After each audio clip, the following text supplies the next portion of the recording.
Dobrodošli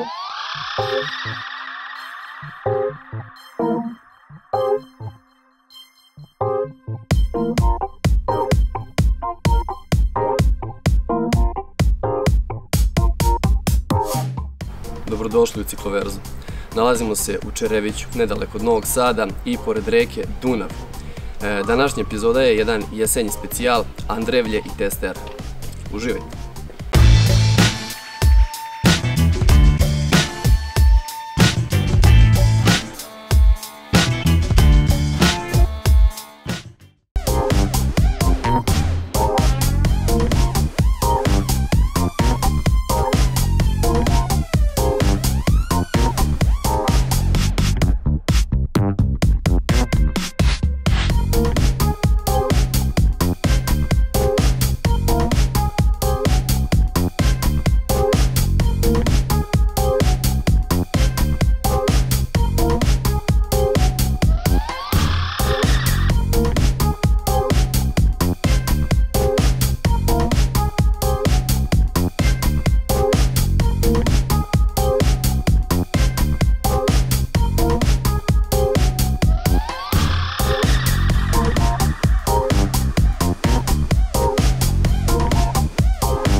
Kakav je luksuz, ljudi moji, trošiti jesenje dane na ovaj način.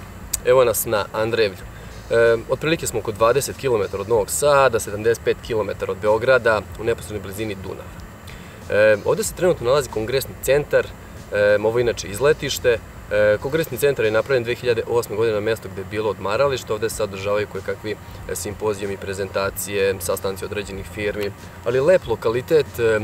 Mirna šuma ovdje, mogu priznati, izuzetno mirna lokacija, to mi se prvi put i jako svidjelo kada sam došao ovdje. Zabačeno je, ljudi sa južne strane Fruške gore uglavnom ne znaju ovo mjesto. Tako da eto, iskoristili smo ovaj jesenji dan da vam prikažemo ovu lokaciju. Strava kaže od Čerevića, odakle smo krenuli današnju epizodu, napravili smo malo manje od 6 km. Put ide gore dole, vijuga, vodličan, ima naseljenih, ima kuća, dvorišta lepa. Napravili smo manje od 6 km, a sve ukupno kada se zbere gore dole, ipak smo se popeli, kaže, nekih 120 metara. Prosečna nagib je nešto ispod 3%, tako da ništa previše zahtevno, ovo može svako da uradi da dođe dole. Ne zadržavamo se previše, hladnjikavo je. Malo sam teo detaljnije možda i o slojevima odeće, rekao sam u jednoj od epizoda da početnici uglavnom tu greše, ne znaju tačno da se obuku i uglavnom se pretruntaju, što je istina. Kad je hladniji dan treba se obući dobro, ali ne previše, jer tu je rizik od nazeba još veći. Tako da možda je dobra taktika takvim danima jednostavno ne stajati. Znači neka vaši krugovi budu bez nekih dužih pauza, pogotovo na nekim brdima, vidikovcima, visinama i tako dalje, jer je tu logično hladnije. Tako da pazite na slojeve odeće. Kad idete uzbrdo, slobodno se raskopčajte, pa raskopčajte i donji sloj, neka bude gola koža, nema veze, idete sporije, nikakav vetar vas neće produvati, opet sprečavate da se preznojite i da se uparite ispod vaših slojeva. Kako krene spust, naravno sve to zakopčava jer je dosta hladnije. Idemo dalje da vidimo jezero Testera.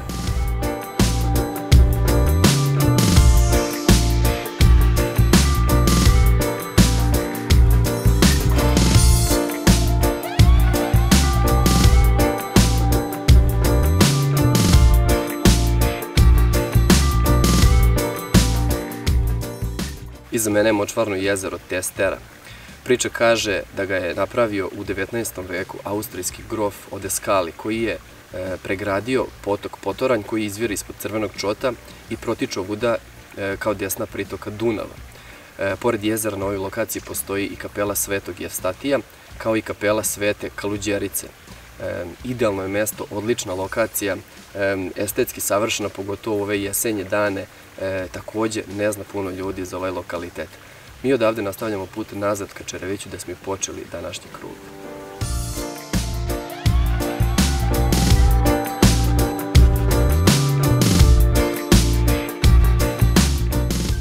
Tačno na ovom mestu pre godinu dana htio sam, bio je takođe neki savršeni prikaz, da ufotkam bajs i dune vetar i oduva ga ovde dole u jezero. Tako da, uz pomoć mog drugara Miće, izvadili smo bicikli pun vode, koji je naravno posle toga iziskivao jedan kompletan servis.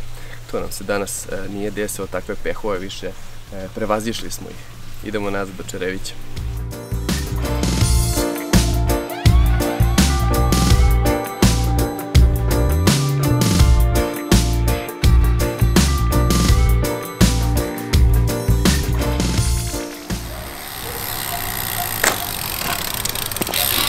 Evo nas ponovo u Čereviću, odakle smo i krenuli današnju epizodu. Hladnjikav spust do ovde, nećemo se previše zadržavati. Nadam se da vam se svidela ova jesenja epizoda zvana specijal Andrevlje i Testera. Ako je tako, lajkujte video, podelite ga s drugima, pomozite kanal na neki način. Mi se vidimo u sledećoj epizodi. Ajmo!